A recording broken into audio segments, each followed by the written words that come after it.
Awesome. Hello, early on-time arrivers. I think it's arrivers. Thanks for arriving on time, and I wish there was a prize for you, but there isn't. I used to be somebody who showed up everywhere 5 minutes late, but now I really don't like that. I like to show up right on time. I just think it's just respectful. But let's not tell the people who show up late that it's not respectful. We don't want to make them feel bad. So, if you're joining right now, you can say in the chat where you work and where you're joining from, and maybe share with us what's a quest that you're on right now.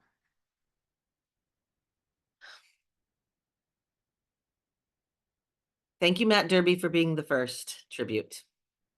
To finish the game Ghost of Tsushima? Wow. I'm learning new things about my business partner, Matt Derby. I didn't even know he was a gamer. Is this a video game? It is, yes. A video game, right on. Cool. Donor I'm able to play detectives. one every 6 months approximately.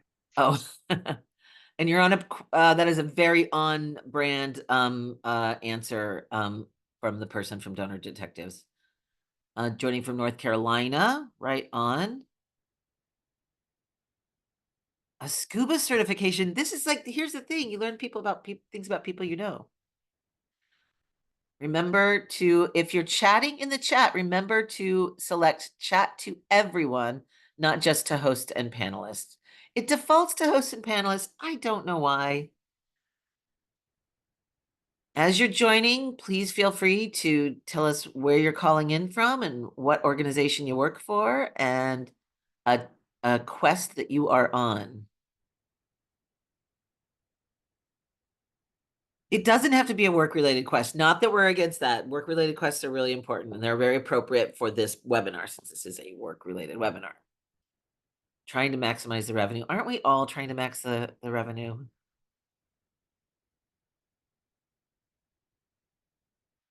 Right on, right on. Planned Parenthood Marmonte. Planned Parenthood Marmonte. This is my Planned Parenthood that I started volunteering at Planned Parenthood Marmonte when I was 17 years old. In Walnut Creek, California. FYI.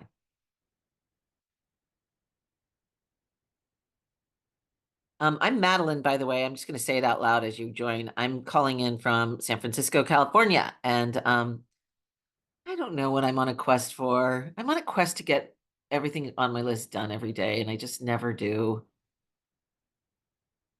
That's such a boring quest. Maybe I should be on a quest to just really enjoy each day to its fullest, regardless of whether I get my list done. How's that? How's that for healthy work-life balance? Oh, to get your first cat to get along with a new kitten. Simone, I just think it's important that you share a picture if you have any for us, if there's an Instagram feed of this new kitten.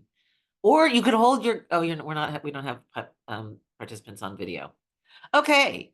We're getting, I always like to leave a little extra time because, people come late, all that jazz. And maybe one more minute, maybe one more minute. Right on. To understand Chris, understanding all of the data sources that our accounts use is really an unending quest. I think that is true. I've been doing this work for about 30 years, and I still remember all the source codes from Humane Society of the United States from 2003 because I committed them to memory and the syntax to memory. So they stay with you. So you may remember them all your life. Right on. So glad to have all of you here. It's a sunny day here in San Francisco, and whenever it's a sunny day in San Francisco, I always wake up in a sunny mood, so I feel lucky about that. I'm glad that everyone's here. Please feel free to keep adding where you work, where you're joining from, and a quest that you're on right now in the chat.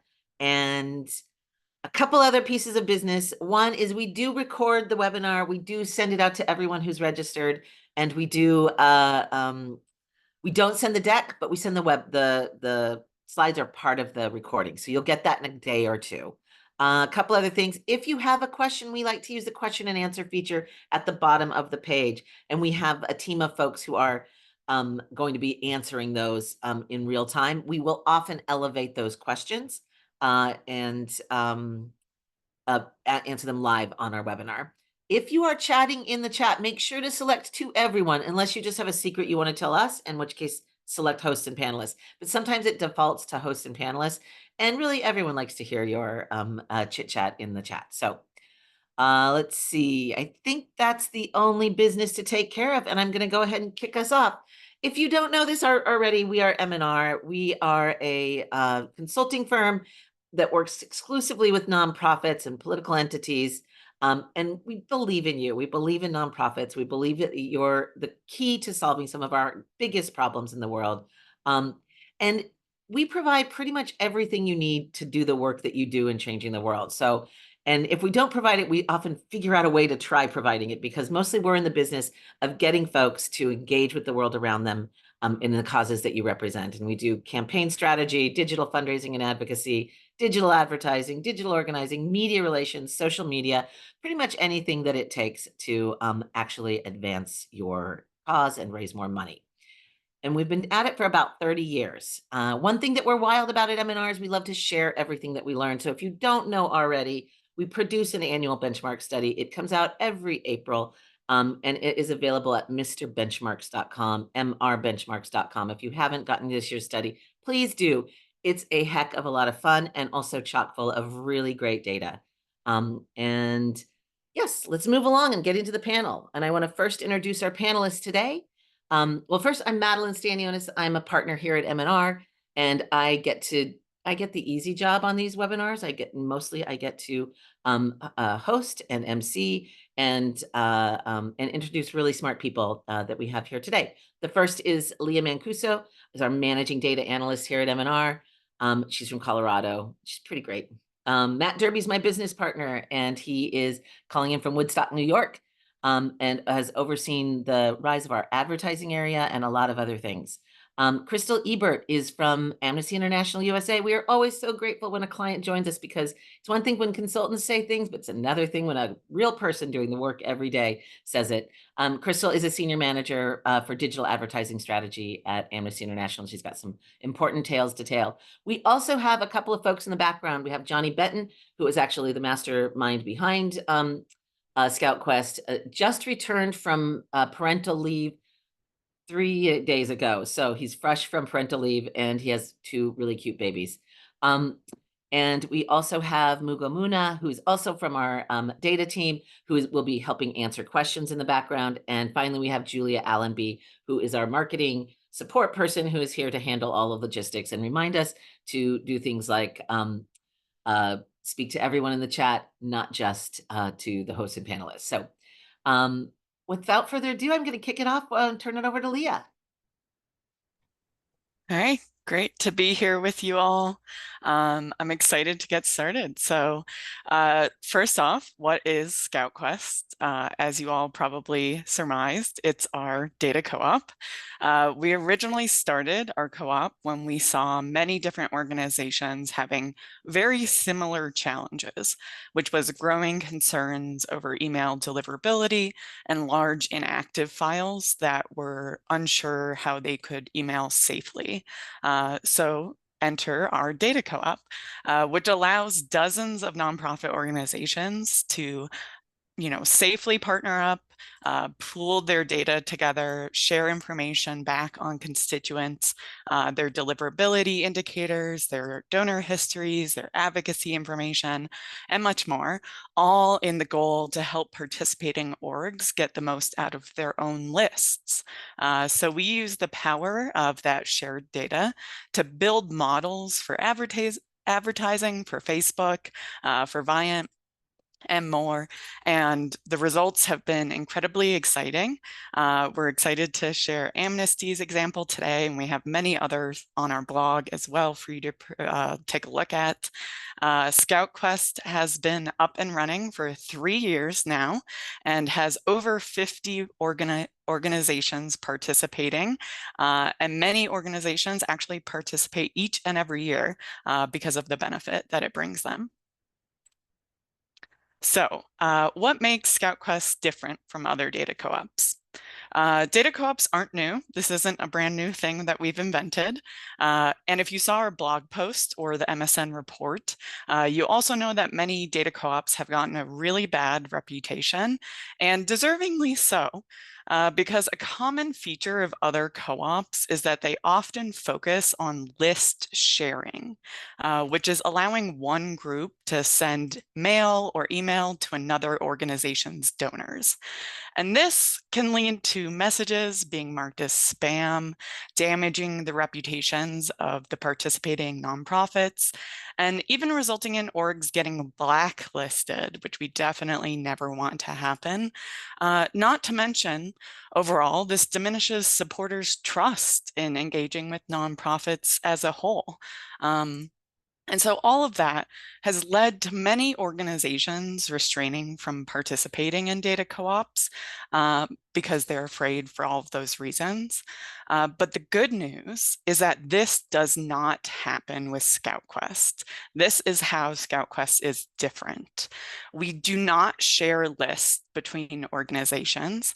We don't sell your supporters' personal information. When you get data back from ScoutQuest, it's meant to enhance the data for your supporters that you already have on your file.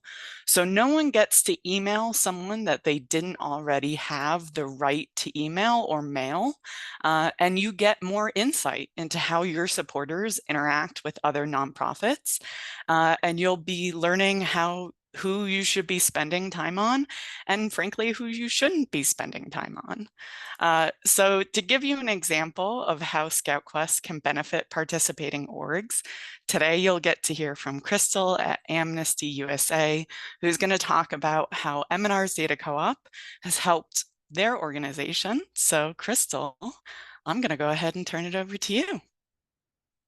Thank you so much, Leah. Hey y'all, my name is Crystal Ebert and I use she, her pronouns.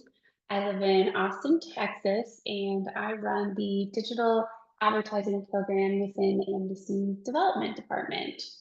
I saw a few familiar names on the participant list, and so I'm really excited to be here and chatting with everyone today.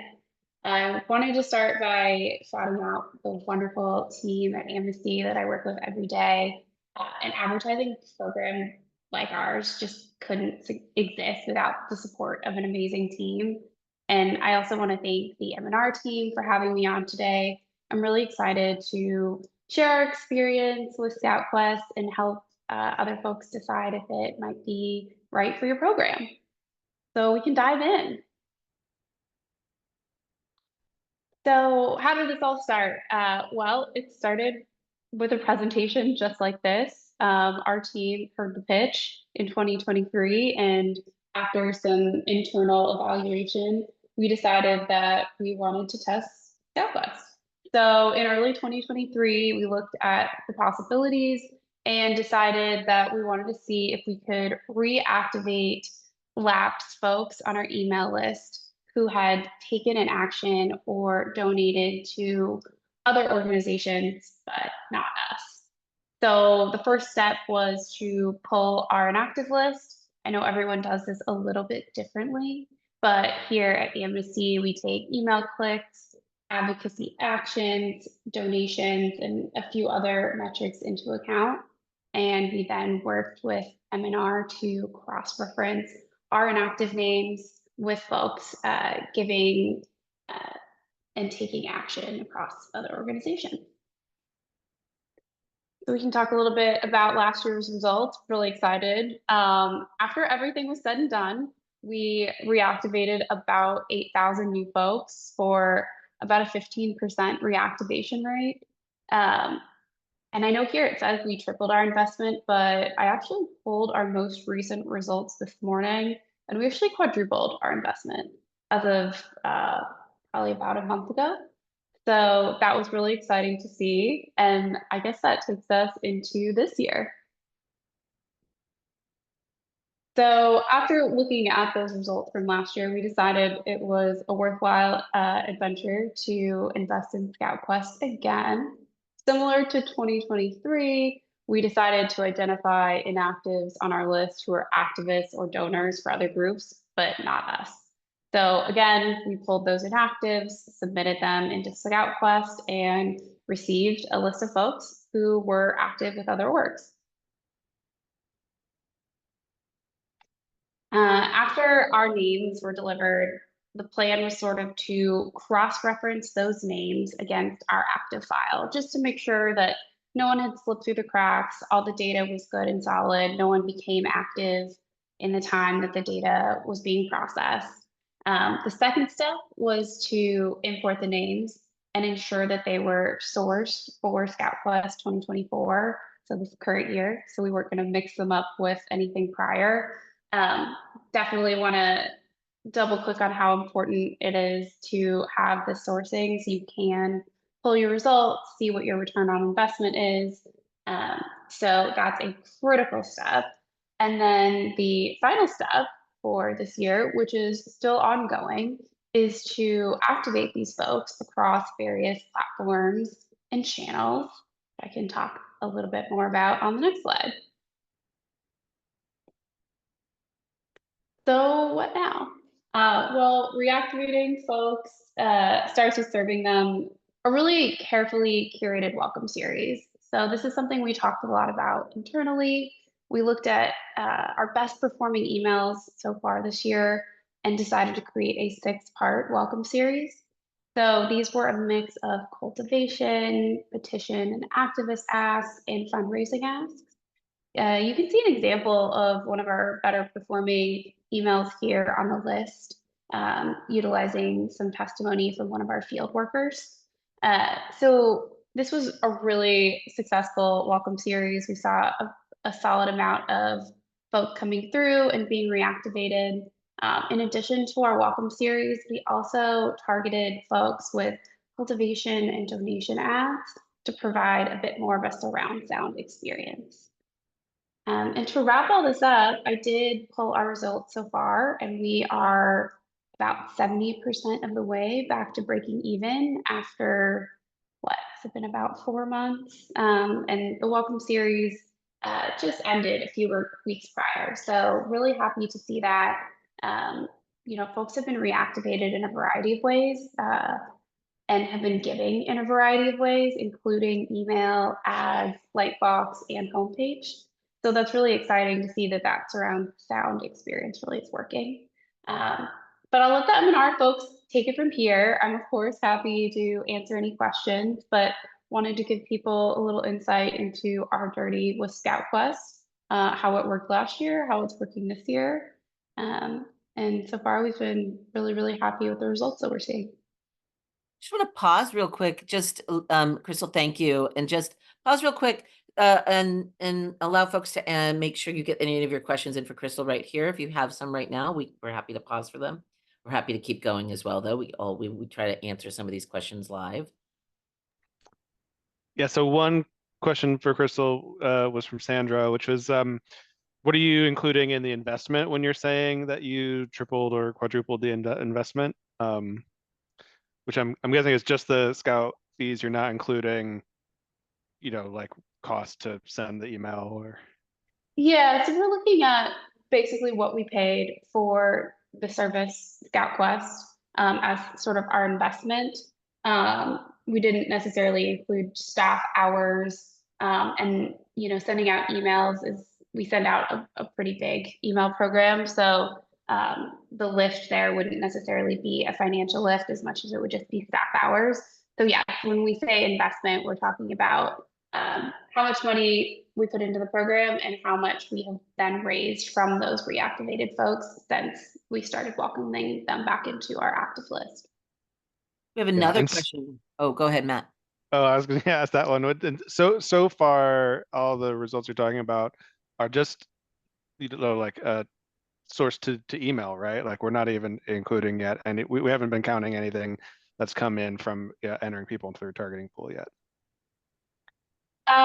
So the results in terms of the ROI, we have been looking past email. So for this year, and well, for all of it, anyone sourced with a ScoutQuest source code, we're looking at revenue that came in from anywhere. Those retargeting ads that we put up there, the emails that they have received, Maybe they've given on the light box since then. So we're looking at all of those different things when we think about our return. Great. Right on. Other questions for Lisa, for Crystal? Looking at the chat. Yeah, I was also looking at Lisa's question. I'll definitely let Ebert go further in depth here, but I would say, you'd want a sizable list, right, to make sure that you have inactives and folks that you can reactivate. But I think it also depends, so much on like what kind of quality you're looking to get. And I think a lot of the folks we got here were pretty high quality, given the returns on everything. So I'll let M&R folks get into it more. I see Johnny just answered that question in the chat here. Johnny, do you want to highlight that? Yeah, I was just going to call that out as well. I'm Johnny. I've been working on Scout Quest since the beginning, and but just kind of catching up here. So Crystal's example is one of the most common ways that people use Scout Quest, but there's a bunch of other ways that it can be used as well.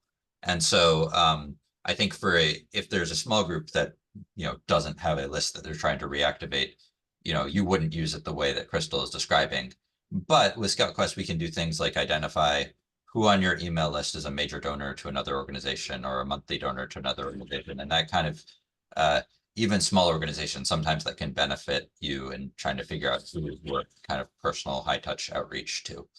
So that might not be the use case that we're covering in the case study here, but there are certainly other examples. And Matt's going to talk about advertising too, which can be an option for groups outside of what Crystal's describing. Mm-hmm. And you don't have to ask all your questions now. Crystal will be here for the whole webinar. So let's move along, I think. So some of you, I think lots of folks on this webinar haven't been to one of these webinars before. So we did want to do just a little bit of recap about how actually Scout Quest works. I'm going to ask Leah to do that. Yeah, of course. All right. So what does the timeline first look like for participating? So first, the first step is to let us know you're interested in participating. And we do have a project agreement contract that includes the participation requirements. So that is the first official step, is that for any org that is looking to participate in our upcoming fall cohort, we would like that participation agreement signed and due back by September 6th, which is just over a week from now. So still time to talk with anyone at your org that you would need to, and for a little back and forth. But that would be your first official deadline. The second one is by September 20th, which is just over 2 or 3 weeks from today, somehow. You'll need to provide a standardized data submission to our team. So once your org is signed up, we will share the data file instructions and how to securely upload the required files that we'll need to us via our secure file transfer system. And so you'll just need to pull those lists. There's about 6 total lists that we'll need from you. And that deadline will be September 20th. And then from there, it's our work. So by October 11th is our own internal deadline that we will have crunched all of the data from participating org submissions together and provide back to each org a customized summary of your organization and how the data you shared with us matches up against the other orgs in the cohort. So that will be returned to you by October 11th. And then from there, this is more of a softer deadline. By October 25th, we'll want you to have reviewed your summary and make a decision about if there's a segment you would like to purchase. This is a flexible deadline, mostly because you can take additional time to make sure that you are making purchase decisions that you want. However, this deadline is set here just so that you can have the data in hand secured to be able to use this information in your Giving Tuesday and end of year activities. So if you tell us by October 25th what segment you would like to purchase, then that guarantees that we will have it back to you, that purchase file, by November 8th. And that's plenty of time to use it in Giving Tuesday, since this year Giving Tuesday is December 3rd. It's crazy. December is going to be a lot this year. But this makes sure that we're getting that data back to you and you can use it for the most important time of fundraising for nonprofits. So a little bit of what you get back. Participating orgs can expect to get back data and actionable insights on your current supporters. More broadly, there are many different options for orgs looking to make a purchase.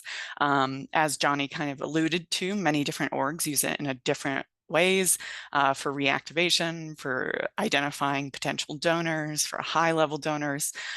There's really endless options. It's a buffet of options meant to be able to accommodate any budget or any goal that your org is hoping to achieve.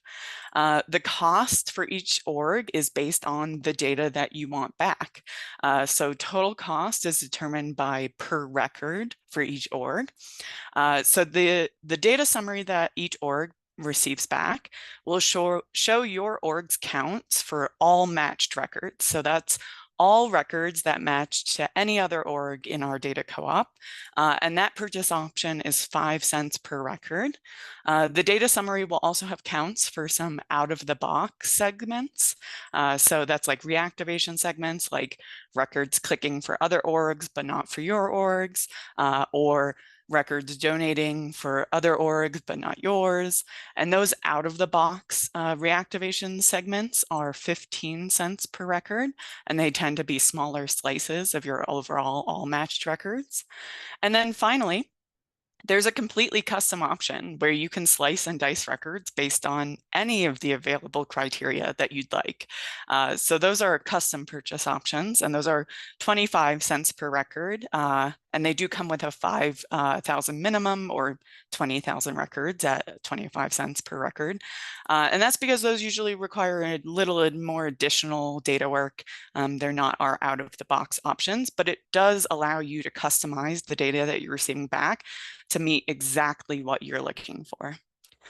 But no matter which purchase segment you choose, every purchase gets appended data for the number of organizations in the co-op that that individual appears on, which kind of industry cohort they're a part of, if it's an environmental, wildlife, hunger, rights.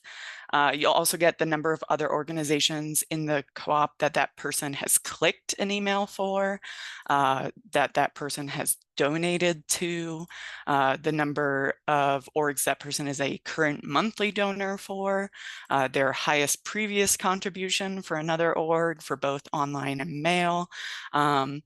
And you'll be able to see every single field that you will receive back in all purchases in the customized data summary that we return on October 11th as well. So you'll see just how much data you get back. It's a lot, and it's really beneficial, very actionable. And to talk about our advertising options, I'm going to turn it over to Matt.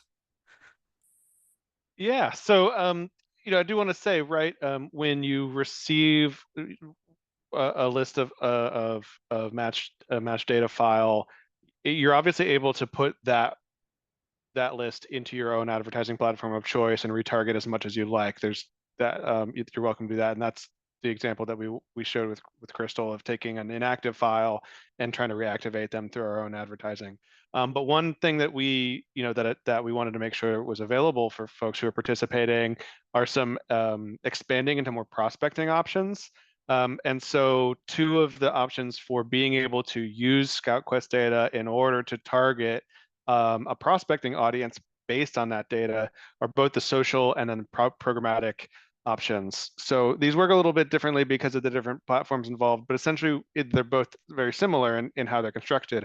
We take a cross-client subsection of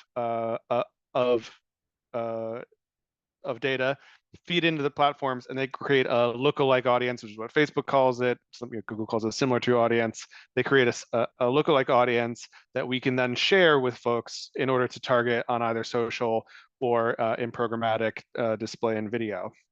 So for social, it's a flat fee to get access to these. We have these segmented by both whether they're action takers or donors, and then we have different verticals that you can target. So if you want specifically to target a lookalike of environmental organization donors, that's an option. And then for the programmatic option, we send the audiences straight to your DSP seat ID. So it's its own deal, and then there's a CPM uplift cost. So basically, you're only charged based on usage. So these are both ways that you can get beyond just reactivating your own audience and start use it to reach brand new people.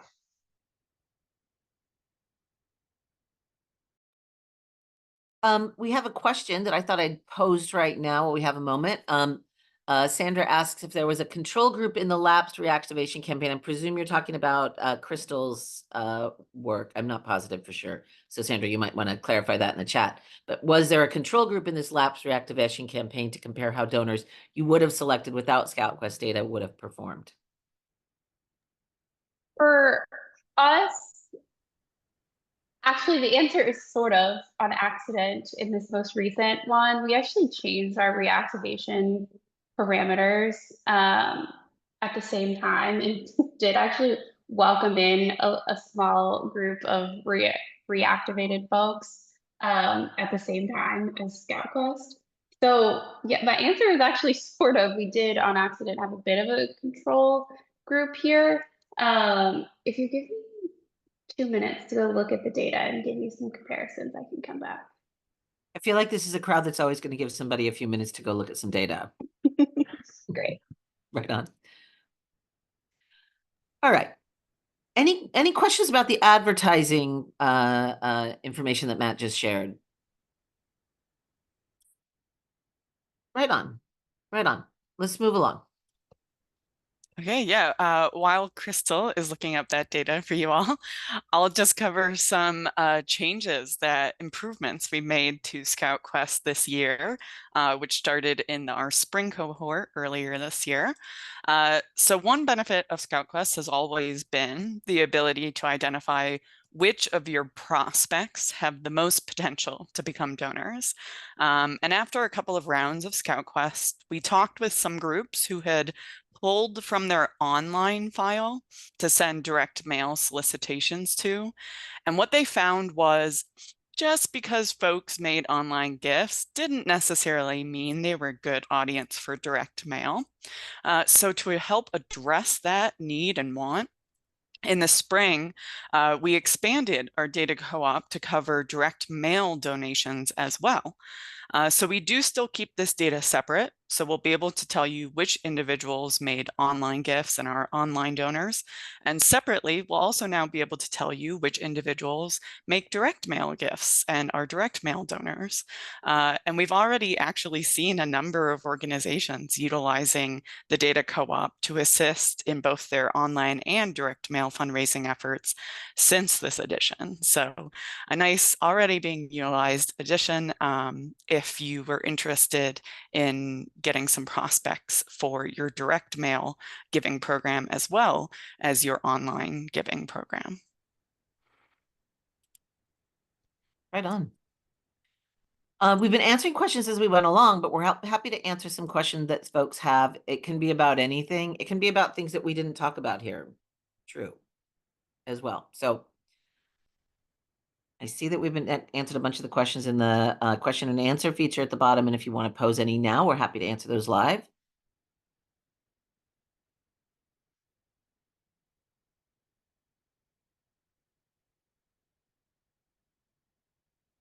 My therapist told me to work on being comfortable with silence. So that's what I'm doing right now. I'm being comfortable with silence.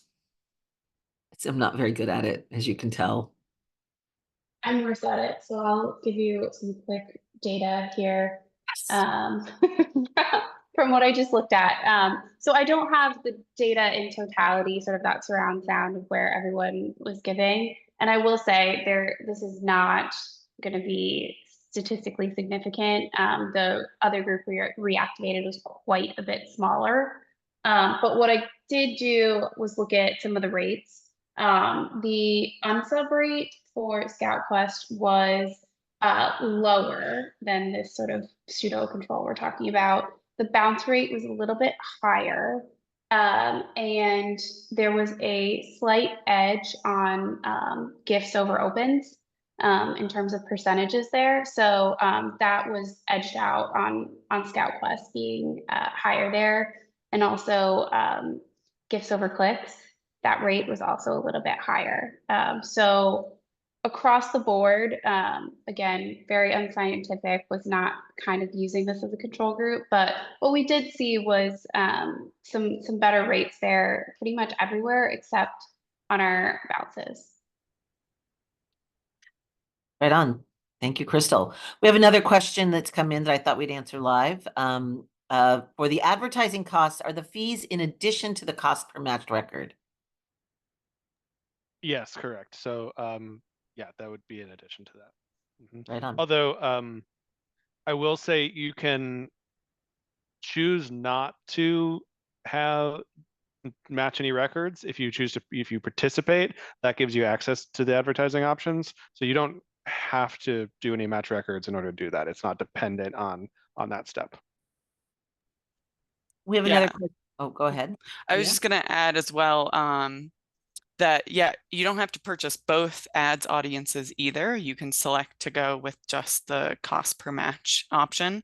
You don't have to also purchase the Facebook lookalike audiences. And as Matt said, you also don't have to purchase the per record cost options. So it's very much meant to be a choose your own adventure. Another question that came in was this: are there any limits to matching list subscribers to other lists? The person is asking because their organization is state specific in a small and rural state, Iowa. I feel like Johnny came out of the darkness to answer this one. I could take that one. So like for anyone working with an organization that's regional or more niche, like we're not going to have another, like we might not necessarily have another small Iowa nonprofit in the co-op to match up against. But what we do have is a bunch of very large national organizations. And so what you're thinking about, do you think that the supporters on your organization's list might be, you know, on lists of other big national organizations? And then that answers for you, do my individuals open emails? Do they click on emails? Do they donate? And so on. So I think the information, it doesn't have to be limited to only, do I think there are organizations that are just like mine in the co-op?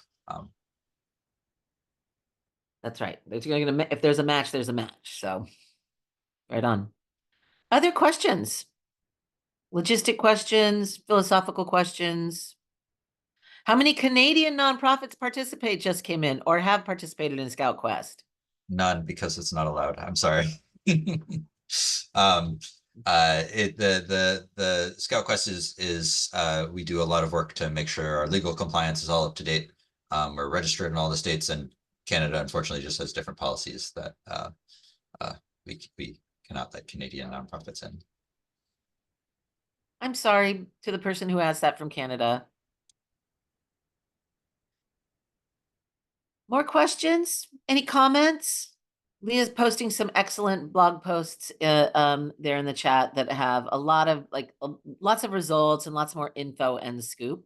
And the other thing that is absolutely true about this group of people is that I'm pretty sure we all to a person love answering questions, so you can feel free to email any of us. What's the best email address to answer questions after this? Leah or Johnny, which email address should we use? And plop in the chat there. Yeah, I can write it in the chat, but it's going to be scoutquest@mrss.com, and I'll also drop that in the chat. And if you're wondering why our URL is MRSS, it's because we used to be M&R Strategic Services and we just never changed the URL. So that's what the SS is for. I've got another question that came in. So charities need to provide not only their lapsed donors in the case of Amnesty's goal, but also other donor information so it's available to match to other participating orgs. Sorry if it doesn't make sense. It does make sense, and Johnny's going to answer. He's typing an answer, but I'm going to say, Johnny, do you want to go ahead and answer that live? Sure. Yeah, the answer is yes. We generally, the data requests, we're looking for 5 years of donation history. and anybody in the United States on your email list. It's a little more detailed, the request, than that, but that is kind of a broad description of what we look for. So the thing you're doing for you is like looking at a particular segment of your file, in this case, the lapsed donors. The thing you're doing for the co-op overall is sharing your information about your list. Again, nobody gets those names. They just get to know if people that they have on their list are taking action or donating on someone else's list, so you know which group to target. So you're sharing that information, but nobody is getting that information beyond the folks that are already on your list. So right on. Originally, I'd said we should make this webinar just 45 minutes, but then I thought, no, what we should do is tell people it's an hour, and then we give them a secret 15 or 20 minutes back so that you can go have a cup of coffee or walk your dog or do whatever you need to do, and everyone thinks you're still on a webinar. So any more questions? I think we have one more slide here just to remind people of the dates. Can non-participants buy prospecting lists? I think we all know the answer to that, but I'm going to let Johnny answer it. No, both in the sense that we're not selling prospecting lists at all. Any group that's sorry, I understand. It's like the what Matt described, where you're talking about lookalike modeling, prospecting. In those cases, you're not really buying lists. I also just want to clarify, you're getting access to advertising to those audiences. So that's the when I see buying lists, I immediately go to, no, we don't do that. In order to have access to those audiences, you do need to participate and submit the data as well, though. Right on. Going. I'm not going to say gone yet. Here's the list of dates that are coming up. And like we said, you know, we want to confirm participation. If you don't have your signed agreement in place, so long as we know that you want to participate, that's the important part. We can be flexible on that, but we want to make sure you have all this delicious and juicy data for Giving Tuesday and year end beyond that. And so this is the schedule that we need to adhere to do that. Carolina has a question there. We'll get to that in just a minute. I also just want to thank everyone for attending the webinar. If people need to step off, you're welcome to do that. We'll go ahead and keep answering these questions as long as you have them. But it's still lookalike type of audience, correct? Matt, maybe you want to take this question? Correct. It's a lookalike. You're not advertising. Obviously, we don't put the lookalike together manually, so there are likely other organizations, donors in that audience, but it's not just an audience of everyone else's donors. Your donors don't just go into an audience that everyone targets. It's a lookalike audience that's developed. It's about 2 million people large, so it's a rather large audience.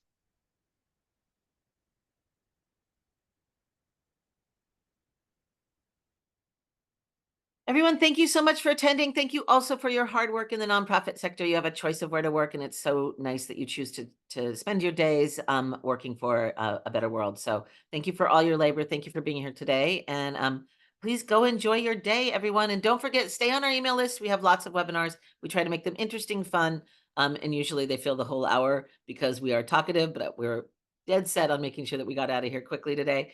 And I appreciate our panelists for helping us do that, especially Crystal Ebert from Amnesty International. Thanks for being our client, and thanks for being such an excellent panelist and sharing that information. Thank you. Thank you, everyone.